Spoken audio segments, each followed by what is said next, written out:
So it turns out that weather doesn't only delay football matches, it delays podcasts as well. But we're back for another week. On this week's episode of the Dubcast, part of the Roundball Australia Podcast Network, we chat the two elimination finals, look ahead to the semi-finals, talk financial turbulence and instability across the A-Leagues, and much, much more. My name is Poletti, and joining me as always is Burke. There was a delay, but the finals more than made up for it on Monday night. Yeah, I'm just glad we didn't have to witness the head coaches like with buckets on the sidelines again. I'm glad they made the call pretty pretty early. Not early enough for some people who had travelled, but yeah, I'm glad we didn't have repeats of those scenes. Yes, that was my first thought as well, is that we didn't have to watch Emily Husband and Anthony Garanich just on the sidelines, just bucketing water off the pitch, that they were able to delay the game. Adelaide and Western United did go ahead in its scheduled time, and unfortunately the weather sort of knocked me around a little bit last night. I just was completely worn out on Tuesday night and just couldn't muster up the energy to do the podcast. But that's why we're back here 24 hours later here on Thursday morning, hopefully as you're listening to it on release. So we do apologise for that, as Burke has spotted my cats in the corner of my video, just deciding to start attacking each other on the cat tree. Are they entertaining you, Burke? Yes, they really are. I just looked up at the perfect time to see them doing what they're doing now. Oh, my cats are wonderful. I was thinking that we should start in Adelaide this week, Burke. So Adelaide United 1, Western United 0. A history-making finals win for Adelaide, their first win ever in the A-League Women's Finals Series. This is a strong defensive performance by Adelaide. They faced 23 shots, 6 of those on target. Adrian Stanton said after the game it was a challenging game, probably not at our best, but we were really resilient and defended really well. Even though we gave up a lot of shots, I didn't feel like any of them were big chances. Sometimes you've got to just find a way, and we were able to do that again. Burke, honestly, a strong performance from Adelaide. Yeah, it really was. I was a little bit nervous for them because they did have, I believe, Zoe Tolland out from injury, and she's played pretty much every other minute available for them in defence. So it was, well, it's much like what we've seen from Adelaide the whole season. Regardless of who they're putting into their starting lineup, they're finishing out games. So it was impressive to see that they didn't kind of fold under the pressure either, especially considering the second half from Western United. Yeah, that second half was absolutely insane, and Adrian Stenter did talk about that post-game. So we'll play that for you now. The first voice you'll hear is journalist Jacob Stevens, friend of the podcast. Jacob Stevens asking the question before Adrian Stanton. Western United came out in that second half and really sort of shut down a lot of your transitional moments in attack. The ball in behind wasn't working as much. Yep. How did you sort of weather that storm, I suppose? Because there were a couple of points in that second half where it looked quite nervy. What were the words you were given from the sideline to keep the girls focused on the task at hand? Yeah, I think it was more just about our decision making, and our execution was a little bit off. So we've got certain plans in place for how we want to play, depending on where the opposition is trying to press or drop off and sit in a block. So the players know what needs to happen. We just probably let ourselves down a little bit with our decision making and execution at times. And maybe that's a little bit nerves, maybe it's a little bit because of what was at stake, our first finals win. Could have even just been the fact that, like we've known for a while that this game was coming. And so, that can be challenging to prepare that way. But like I said, the team just keeps finding ways to win. I don't know what the numbers are exactly, but we've only lost, 2 games in the last, 3 or 4 months. So I think that says a lot about our team, and we just found a different way to win today, which was still nice. Well, you mentioned before, maybe not at your best today, but still got that win. Is that something you can take confidence in, knowing that, hang on, we weren't 100%, we perhaps made mistakes here and there where we shouldn't have, but we still came away with the result? Is that something moving forwards you can go, hang on, there's something special brewing here, and if we're firing on all cylinders, there's nobody that can stop us?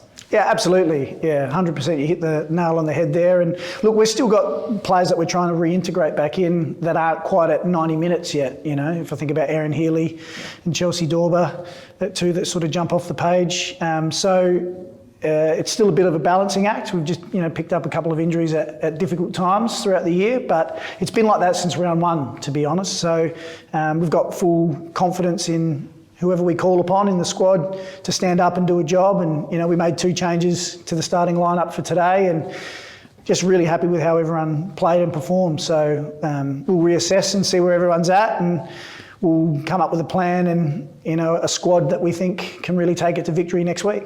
Burke, I mean, Stenta summed it up perfectly. That they weathered the storm, and they just came out with that very strong defensive performance. Yeah, it was really good to see.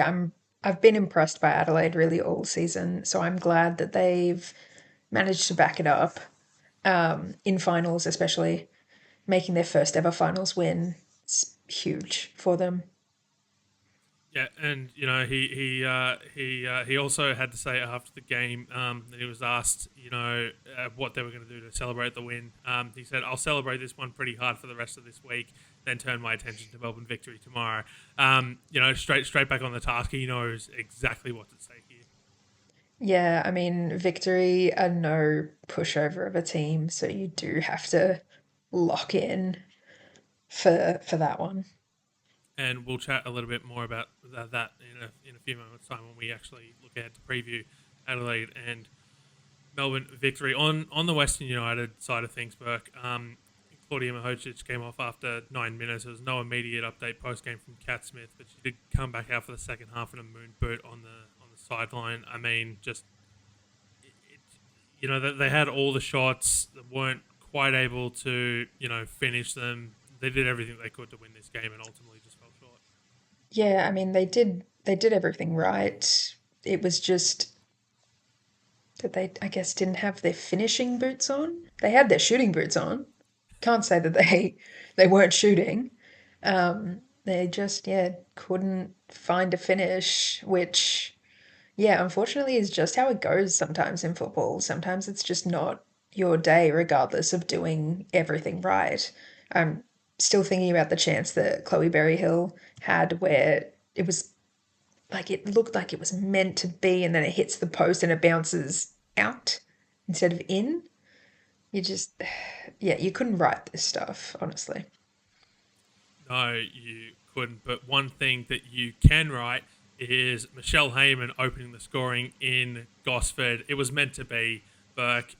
So this game was delayed 28 hours from 2 p.m. on Sunday to 6 p.m. on Monday due to a flooded pitch after there was over 100 mils of rain in the region across Saturday and Sunday morning.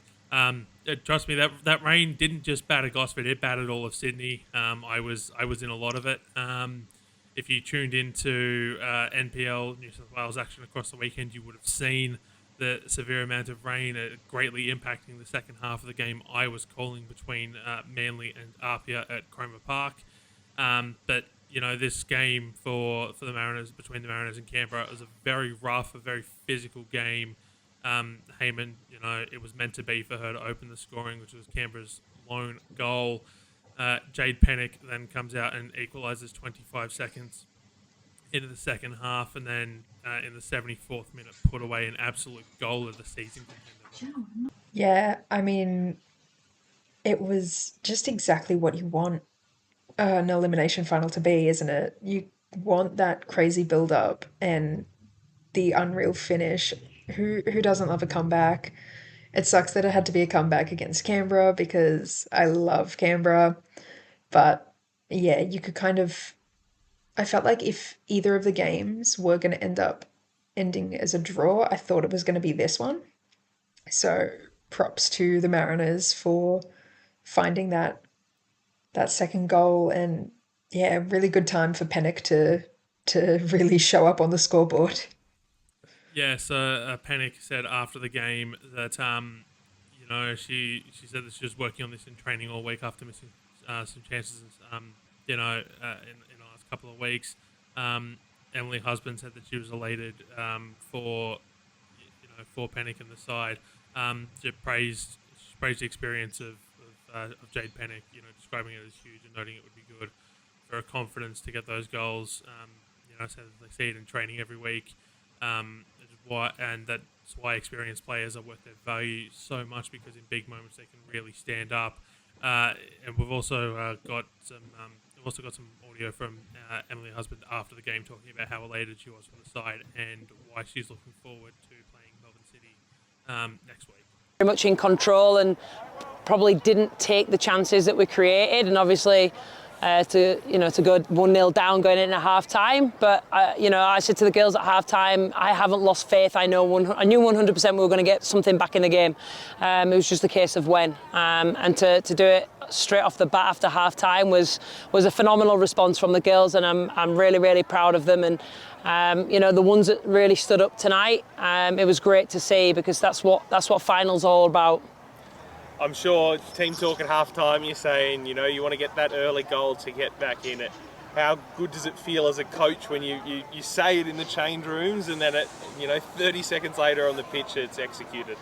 Yeah, absolutely, and it's not the first time this season we've scored, from kick-off. So, for us to get that reward so early on, like I said, not only was it deserved, but obviously it brings things back to that level playing field. And I said to the girls that they're going to frustrate us in this second half, and it was about us sticking to the process, and the girls did it. We continued to try and build, we continued to try and create things. We didn't make silly decisions. We can't continue to play our football, so that was really, really pleasing to see. I was hoping that if we were to advance past this stage, that it would be Melbourne City that we got, because ultimately you want to be here and you want to play against the best. And I know that we can compete against any team in this league. So to see us obviously get them and have them over two legs, it'll be another challenge for us. It'll be a different challenge for us. So now it's just up to us to prepare the team. Burke, to be the best, you've got to beat the best, and Melbourne City certainly have been the best this season. It's a 2-2 draw in round 3 down in Melbourne, and a 0-0 draw in Gosford in round 9 on a rather warm New Year's Eve. They've matched it with them all season, and Emily Husband knows that's is confident that her side can do it. Yeah, I was a little bit surprised to hear her say, we wanted City, or she wanted City. I don't know if the players would agree that they want to face City, but I see the vision. I see exactly where she's going with it. It'll just be a case now of being able to back up what she's said here. Yeah, look, just overall, the Mariners have certainly performed this season. They showed it in this game as well.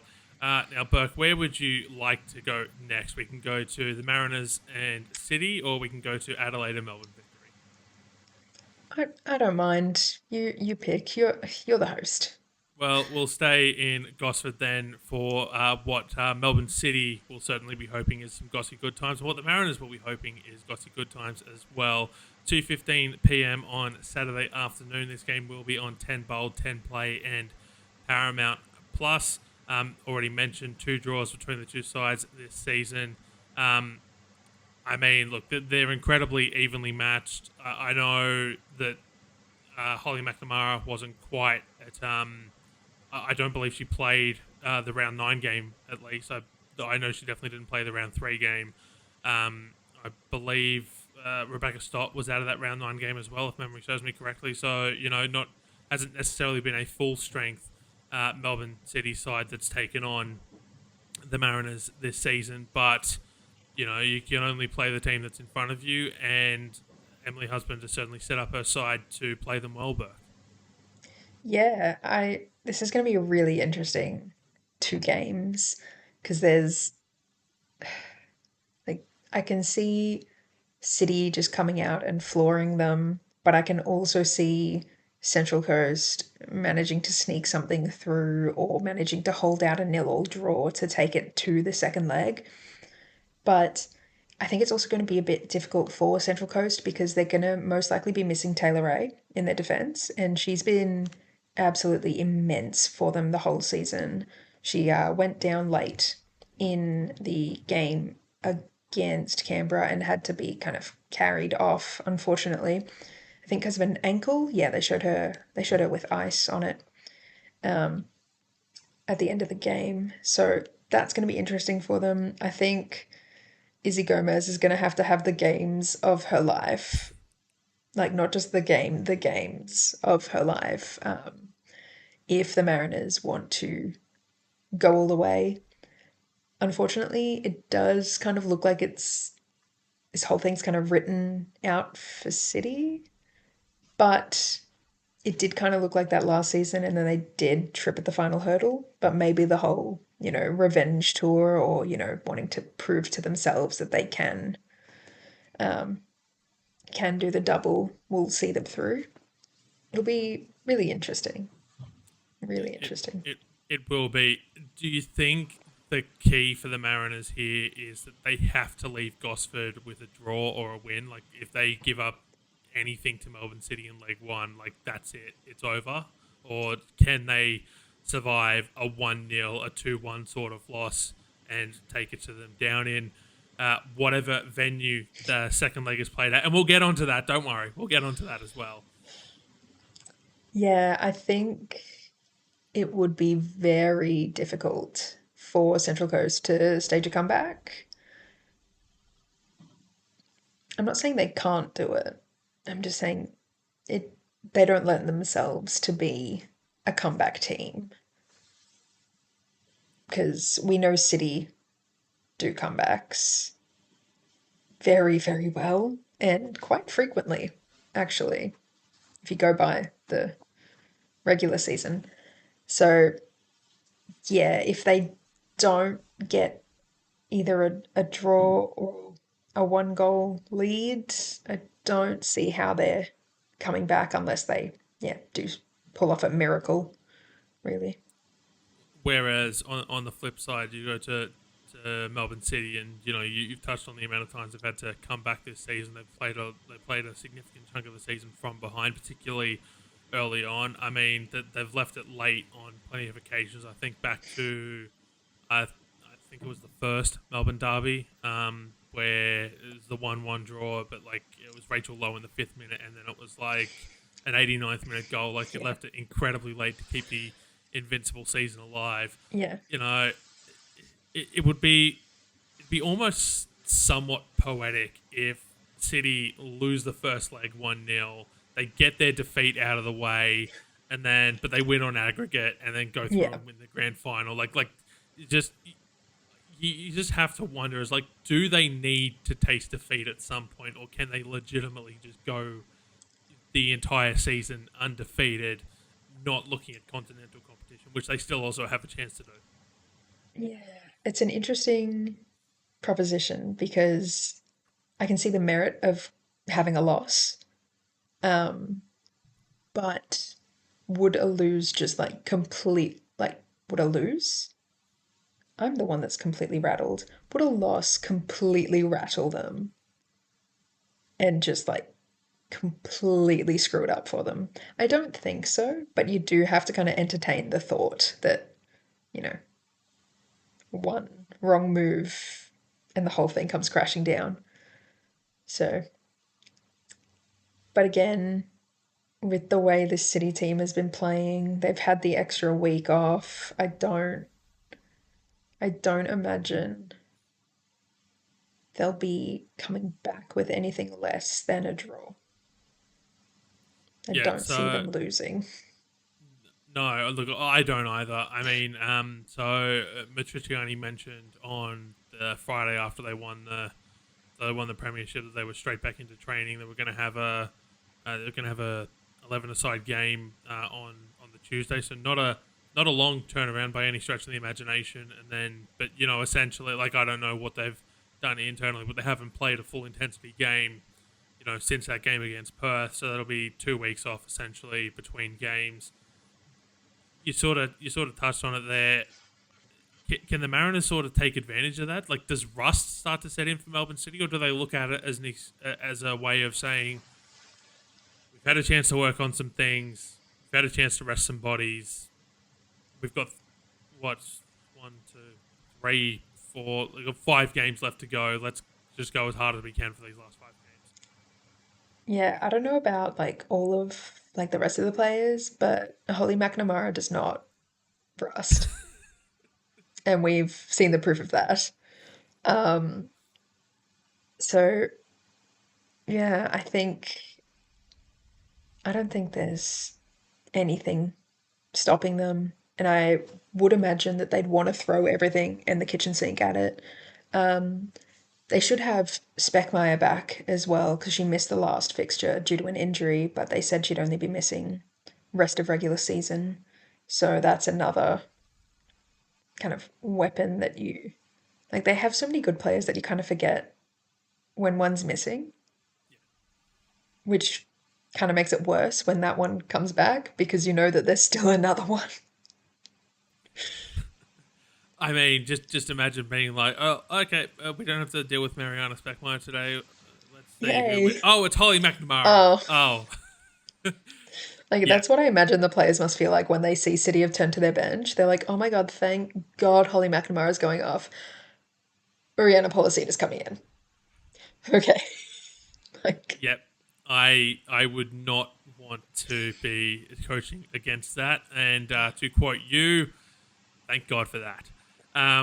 We'll turn our attention now to Adelaide and Melbourne Victory. So this will be 3:30 p.m. local time, 4 p.m. Australian Eastern Standard Time on Sunday. The game is in Adelaide. It will be at Cooper's Stadium this time. When they played off earlier in the season, it was at Martin Sports Complex. So that was a round one game. It was a 3-2 victory to the Victory. There was a late winner in stoppage time there. And then in round 21, it was a 2-1 victory in Melbourne. Burke. So just a couple of weeks ago. So very, very recent indeed. This game is 10 play and Paramount Plus only, so no 10 bold coverage there. I mean, for Adelaide, they've just shown that they can put on a defensive performance, which is sort of how you probably the easiest way to stop Melbourne Victory is to just not let them get shots on target. But you know, it was a very tough game that they played. We just talked about it. Burke, do you think that's going to hurt Adelaide going into this one? it's definitely not going to help. I mean, they've Victory have a lot of attacking threats. They rested M. Gilnick in the last round to give her, I guess, more time to rest and be prepared for this game, which is not a good sign if you're a defender for Adelaide. But even if you do neutralise M. Gilnick, there's still Nikki Flannery. There's still Furphy. There's still Alana Yanchevsky hiding in the back line for some reason. Like, I'm not jealous of the job that Adelaide has to do. And don't forget Kayla Morrison will just pop up with a Oh, header when you least expect it. God, it never ends. I think perhaps the one advantage for Adelaide here is definitely in the goalkeeping department. Claudia Jenkins has been an absolute showstopper all season long. She's barely put a foot wrong. It earned her a call up to the Football Ferns. How important is her having the 2 games of her life here? Because if they make it to the grand final, presumably against Melbourne City, and I fully expect this to be clipped up and stuck on, dressing room boards and all of that. It was already putting Melbourne City in the grand final, but no one realistically would be expecting them to beat Melbourne City, right? No, no, I don't think so. But yeah, you're absolutely right. Jenkins has been huge for Adelaide. The other thing Adelaide has going for them is that they do also have a variety of goal scorers and ways to score and ways to win. And they're not really put off by changes in their starting lineup, which we've already kind of touched on. Um, so yeah, they're kind of ready, and I think they're good for it. Like I think these 2 games will be really, really good to watch. Mostly because I'm very, very neutral about the teams. I'm neutral about all the teams. but I'm very, very neutral about Victory and Adelaide. They've both had great seasons. They have, like, there's excellent storylines going amongst both sides. First ever finals sort of performance for Adelaide, or first successful finals performance for them so far. That kind of thing. It's going to be very interesting to see how these ones shake out. Yep, I'm looking forward to it. On the Victory side of things, Burke, we've been saying it all season. We've said it, in years past as well. Jeff Hopkins just finds a way to get his side peaking at exactly the right time, and they've had plenty of final success because of it. Do you think with the change in the final system, they have to take the week off? Do you think that hurts this idea of getting them to peak? I mean, and how much stock can we actually put into that? And I'll phrase that question in a way that if you look at the Matildas and this never say die attitude, and it was the line that was trotted out following that 6-5 win over Zambia in the Olympics last year. Is can we really put any stock into this idea of just peaking at the right time, or is it just something that's a good slogan and makes a good headline? I think you do kind of have to put something to it because they've done it too many times that to not, because they've had some very inconsistent regular seasons looking back, but I don't know what it is that Jeff Hopkins does. I don't know if he has them under like mind control where he's like, okay, we've hit a certain point. We're all locked in now. And then they are. Like, I don't know if he's doing hypnosis on them and then he just like flips the trigger for them. Whatever he does, it works. Like, it works really, really well. Jeff Hopkins, if you are offering hypnosis treatments so I can lock in to my life, I would love that. I'd sign up. I will not sign an NDA though. I will be telling everyone about the hypnosis. Um, yeah, I think, yeah, they've done it too many times that you can't like disregard it. So I don't know if the week off, I don't think the week off will hurt them. I think if anything, it'll kind of put them a bit more on edge, if that makes sense. Like they're just going to be even hungrier for it because they're like, okay, we should have already done this. Like why are we still waiting? Um, yeah, it'll be good, hypnosis or not. All right, before we move on, Burke, Central Coast Mariners and Melbourne City prediction, please. For leg one only. For leg one only. Yes, for leg one only. Well, the first thing I have to say about this game is that it is being played on election day in Australia, I believe. So It is, yes. get your voting done early, get your democracy sausage, and sit down to watch this game. I think the prediction is going to be 2-1 to City. I like the idea behind a 1-1 draw for mine. And I will say this is the only drawback about voting early, which I do every year, is that I don't get my democracy sausage. Don't worry, I'm allergic to them. We're in the same boat. It's all good. And then prediction for leg one of Adelaide and Melbourne Victory. See, I could see this one going to a 1-1 draw. Personally. Yep.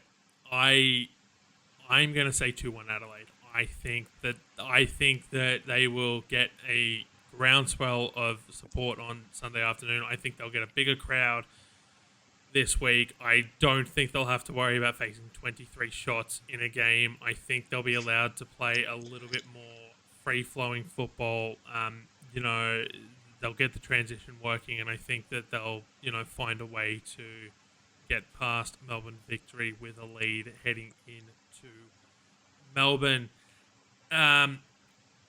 We'll move on now, and I was going to go to the financial issues first, but I figured we just had a very heavy discussion about the finals. So a little bit of light entertainment, I think, is due. Burke, it turns out that you can send the trophy out of Sydney for a team to celebrate with the weekend that they win it, instead of making them celebrate at halftime of a men's game that doesn't even get shown on the broadcast. What?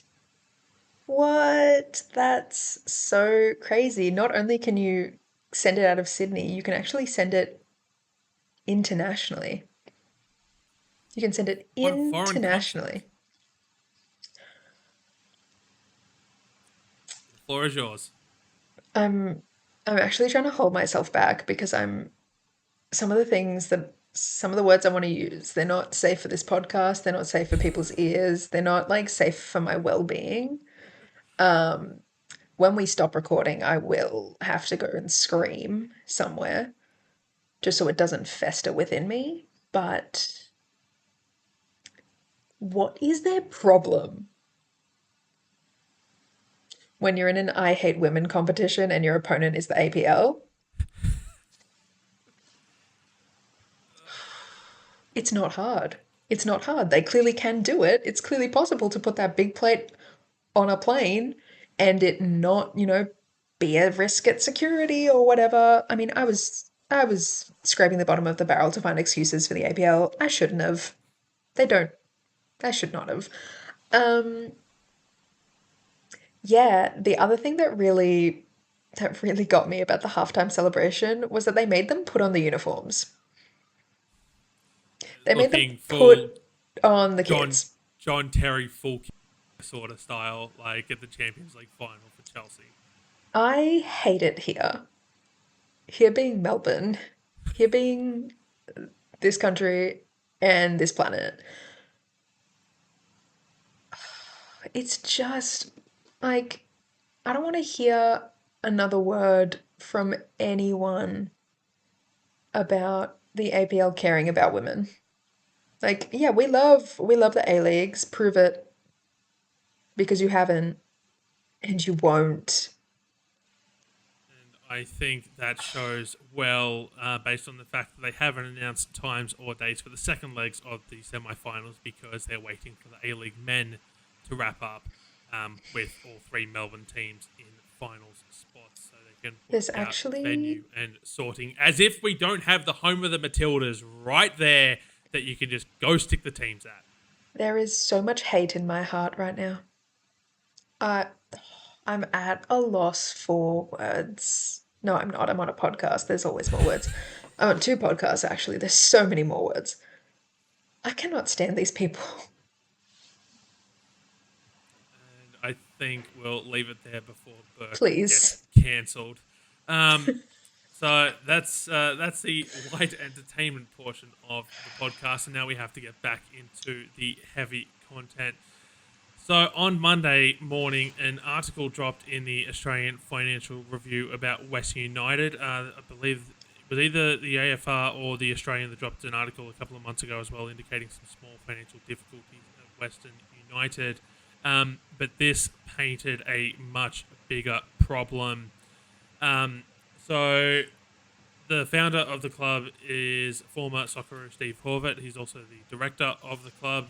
The AFR article states that his family business, Sava Engineering, faces a crucial creditors meeting on Monday afternoon regarding nearly $11 million in unpaid debts. Sava is owed $625,000 by the companies that underpin Western United after Horvath chose to lend money to his football passion project rather than pay his workers basic entitlements. Among Sava's creditors are more than a dozen employees who are owned between $578,000 and $1.19 million of superannuation, holiday pay, and redundancy pay. The fact that Sava is inextricably linked to Western United because the engineering group company transferred money to Western Melbourne Group Holdings before it was put into administration. A report filed by Sava administrator Nathan in October 2023 revealed that it was owed $625,000 in relation to a Western Melbourne Group loan. When it collapsed, that that loan would have covered some of the employees' unpaid superannuation holiday pay. An updated report circulated to creditors this month said Sava employees were now owed at least $578,000 in wages. superannuation and annual leave entitlements. The new report said total obligations to Safra's employees could exceed 1.19 million if redundancy and pay in lieu claims were successful. WMG has still not repaid the $625,000 it was loaned as of the article's publication. There's plenty more in the article, and it was a very good read. There was, it's not looking good for Western United. Burke, I mean, the whole underpinning of their bid was this 15,000 seat stadium that was going to have housing and hospitality around it given to the club by Wyndham City Council. They agreed to gradually transfer 62 hectares of former farmland to WMG Holdings as soon as the syndicate satisfied milestones linked to fundraising and investment, which appear to have not been met, given that it is still mostly farmland out at Tar Neat. Not good for Western United, Burke. No, not very. Yeah, don't rate not paying your employees superannuation or holiday pay or redundancy pay. Like, I don't like that. You should do that if you're a boss. Yeah, this whole thing stinks. Good luck to Western United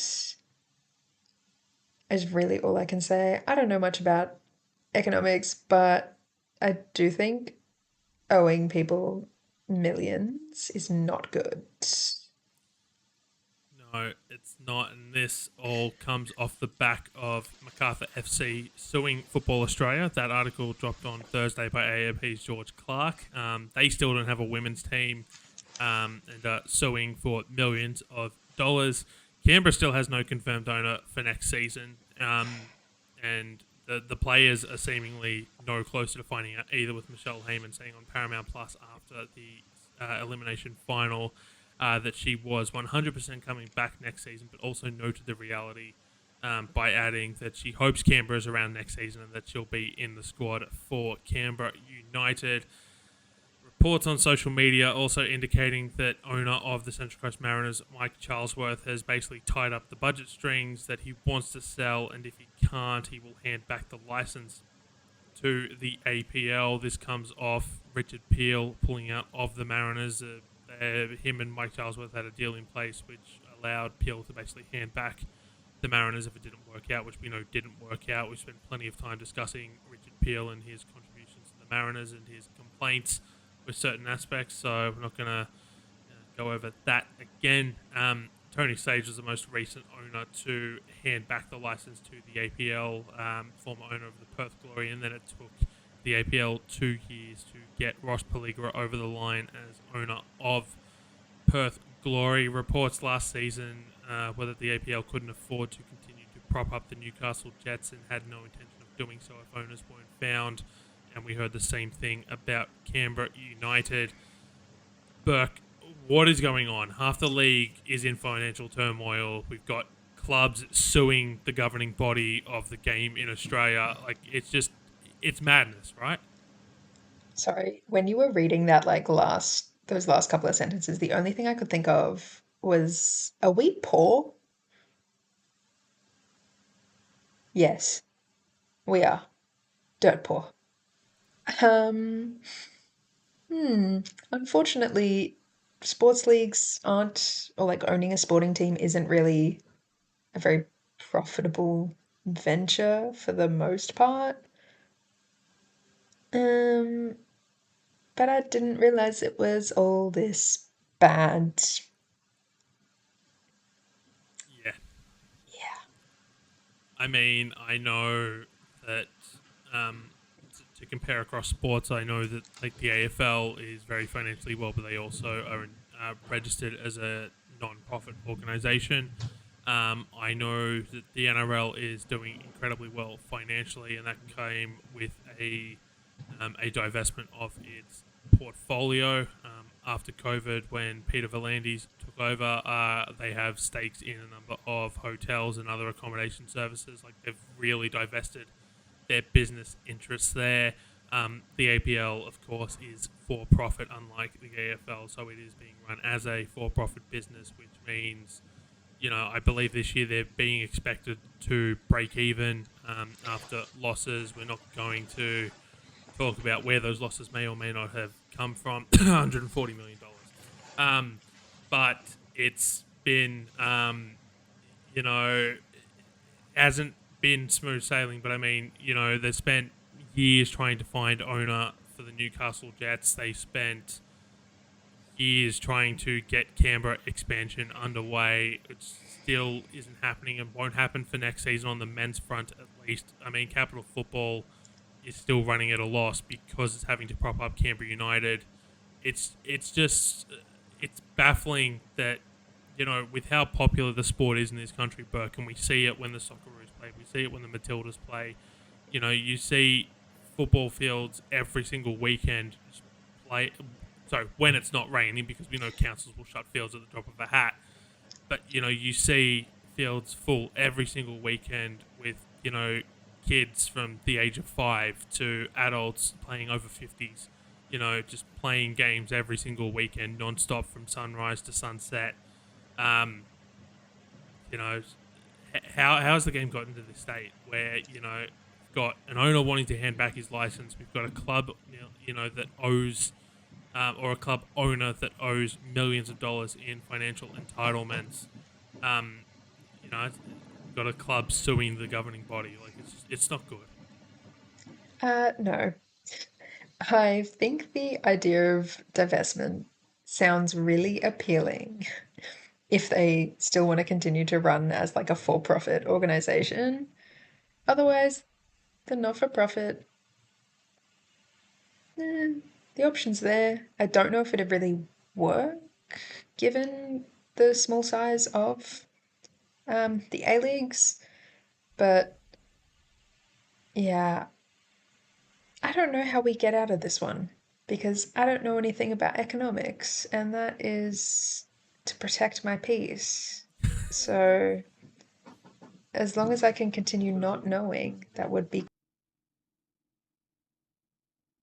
Yep, and we'll have more on that later this week. Actually, on Friday, I know that the Ramble Australia podcast, Lockie, Jacob, and all of them are going to tackle this in a little bit more detail and probably with a little bit more of a lens to run over it than what we have here. So, if you want to hear more about these situations, please tune in to that episode.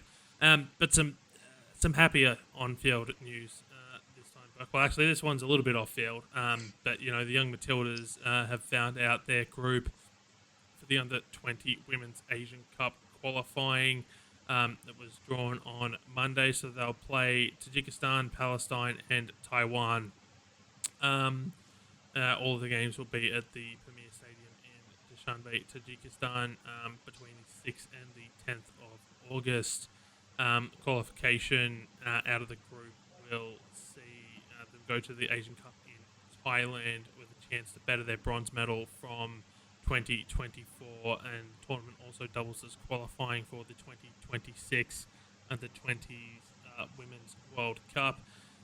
New coach Alex Parker said, each opponent brings something different to the table. We know from experience that no match in qualifying is easy, so we will prepare thoroughly and stay fully focused for every game. Now that we know our group of opponents that we will be playing in Tajikistan, we are excited to embrace these tests. Our players and staff are committed to approaching each fixture with intensity and professionalism, ensuring we perform at the highest standard every time we step onto the pitch. Ultimately, our success will come down to how well we execute our game plan and adapt to any challenge thrown our way.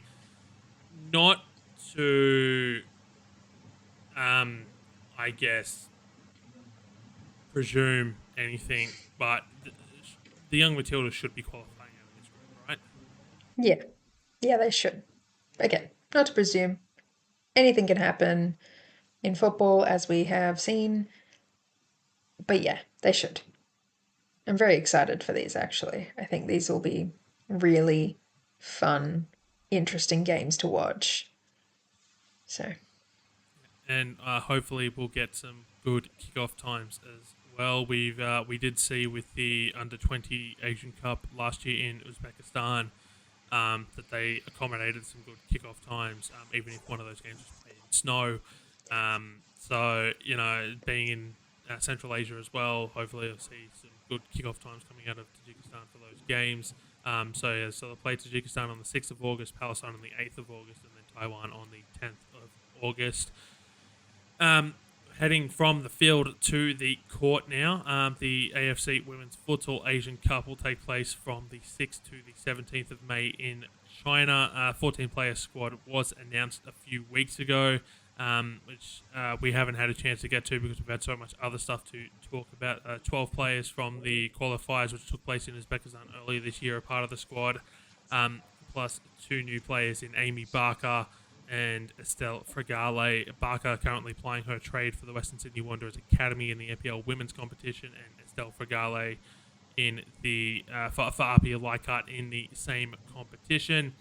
So Nikita Fazzari was withdrawn from the 14-player squad, so she's been replaced by Gisela Pepino. Also from Apia Leichhardt on the full grass field side of things, the 11-a-side game. She was part of the qualifiers in Uzbekistan earlier this year. So Australia plays host nation China, then Uzbekistan and Taiwan in the group stage.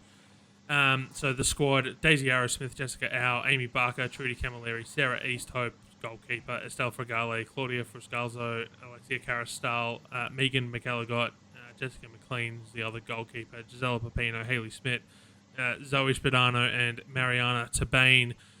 Look, I'm going to be honest, outside of the qualifiers, I haven't seen a lot of these players play futsal, but I do know what they can bring in NPL New South Wales, and most of these players at least anyway, and I like Australia's chances to get out of the group. I'm glad. I mean, I don't particularly know too much about futsal and I don't watch too much of it. I've seen bits here and there, but I do like seeing the name Mariana Tabane on that list. I was recently looking into Melbourne City's Invincibles run because she was actually part of that first 2015-16 season. She scored 7 goals for City that season. So I'm glad to see she's still around because, she hasn't played A-Leagues for a while now. Yeah, she's had a couple of stints with Perth Glory after her run at Melbourne City, which she had stints with Perth Glory before her run with Melbourne City as well. Look, I don't think I need to give you any more motivation to watch these qualifiers, but I will say you better pay attention when Daisy Arrowsmith takes to the floor because you don't want to miss a thing. Now, we will have coverage of that across Roundball Australia on the website, and we'll be talking about it when that happens here on the Dubcast as well. We now turn our attention to NPL land, and we have lost one of our undefeated sides in the NPL Women's New South Wales competition. The Northern Tigers faced off against the Illawarra Stingrays, 2 of the undefeated sides, and the Northern Tigers came out with a 5-1 win on Saturday night at North Turramurra Recreation Area. So Mount Druitt in first with 6 wins, 2 draws. Manly with 5 wins, 3 draws in second place after they beat Apia Leichhardt 2-0, and the Northern Tigers in third with a 4 wins, 4 draws record. We're 8 rounds into a 26-round season. We've still got 3 undefeated teams. Burke in arguably the best NPL women's competition in the country. I said arguably. I know you're going to go with your Melbourne bias, but That's why you said arguably, right? So I can argue with you. Yes. Hello? No, I think that's crazy that you guys still have 3 teams undefeated. I feel like the only one left in the NPL Vic is South Melbourne. I think everyone else has had a defeat. So that's bizarre because I think we're only going into round 7 this week. So yeah, that's crazy. Yep. We've also got, West Adelaide still undefeated in NPL South Australia, as I, for some reason, struggle to remember where West Adelaide would play. Yep, that's me in a nutshell. We've also got so they've got 6 wins from 6, and then the Football West Academy are also 6 from 6 in NPL Women's South Australia, and yes, South Melbourne 5 wins, 1 draw after 6 rounds in NPL Victoria. Football New South Wales also announced on Wednesday morning that there have been a number of sanctions issued to the Newcastle Jets, Sydney Olympic, and the Western Sydney Wanderers for compliance breaches of the 2025 application process. So Football New South Wales has imposed sanctions for non-compliance on those 3 clubs. For the Western Sydney Wanderers, only men's punishments for the Western Sydney for Sydney Olympic. They've lost 15 women's club championship points, 3 premiership points across each of the girls' youth age grades, and punishments to the men's sides as well. And then for the Newcastle Jets, 15 women's club championship points, 3 premiership points across each of the girls' youth grade ages, and then the same punishments to the men's grades as well. Premiership and championship points deductions have been reflected in the relevant tables across the Football New South Wales website. The application process supports clubs to improve their governance and operations by meeting the requirements of the process that helps protect the clubs, their players, and other stakeholders. I mean, that's not a good thing to be happening. Particularly given that in the women's game, unless it's changed this season, the club championship table directly impacts promotion and relegation, Burke, for the women's club. So Newcastle Jets and Sydney Olympic behind the 8 ball in a big way. Yeah, I mean, if you're going to do something dodgy, at least do it well so they're not finding out so soon. Like, cover your tracks better so we can get well into the season before these things start getting uncovered. Mostly, I say this not because they should actually be doing that, because it's funnier. Like, it's not so funny right now because it's like, oh, it's whatever. They have all season really to make up for the losses. But when it happens later on and it actually has, the impact feels greater, it's funnier to me. So, be better in your crimes, guys, please. If for no one else, for me, a random Melburnian who would like to laugh at Sydney. Thank you. And then on the just on the Sydney Olympic side of things as well, you have the fact that they have yet to win a first grade game this season. 0 wins on that front. So it's not looking good for Sydney Olympic. But the transfer window will open in a couple of weeks once the end of the A-League women's season. So plenty of recruitment to be done there across all of the clubs, where a number of A-League women players will go back to the NPL for the duration of that competition. But that will do for this episode of the Dubcast, part of the Roundball Australia podcast network. Burke, thank you so much.